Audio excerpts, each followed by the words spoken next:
সুপ্রিয় দর্শক, যেহেতু আপনার অল্পতে গল্প বেশি ভালোবাসেন, এখন যে জায়গা আছি উপরে কালো পাহাড় চলে যাব।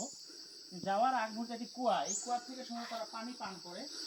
মাছেরও কিন্তু চাষ রয়েছে এবং পানিটা অনেক ঠান্ডা পানি, মানে অনেক দূর আসার পরে এখানে বোতল আছে, মানে এই পানিটা তারা পান করে।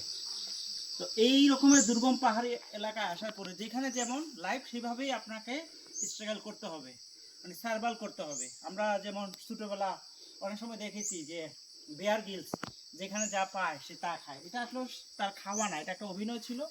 সে বোঝাতে চেয়েছে যে আপনি জীবন যেখানে সেটা মেনে নিতে হবে, এটা সে আমাদের শিক্ষণের জন্য সেই বার্তা দিয়েছিল। আজকে সেটা আমি হাড়ে হাড়ে টের পাচ্ছি। আর এই সেই কুয়া, এখানে আমরা হাত পাও ধুবো এবং এখান থেকে আমরা পানি পান করবো। সাথে থাকুন, ভালো থাকবেন। আর এখানে লাইফটা হচ্ছে পিছনে এই রকমের, প্রায় 6 থেকে 700 ফুট যাবে এই খাবার নিয়ে। তোমার নাম কি?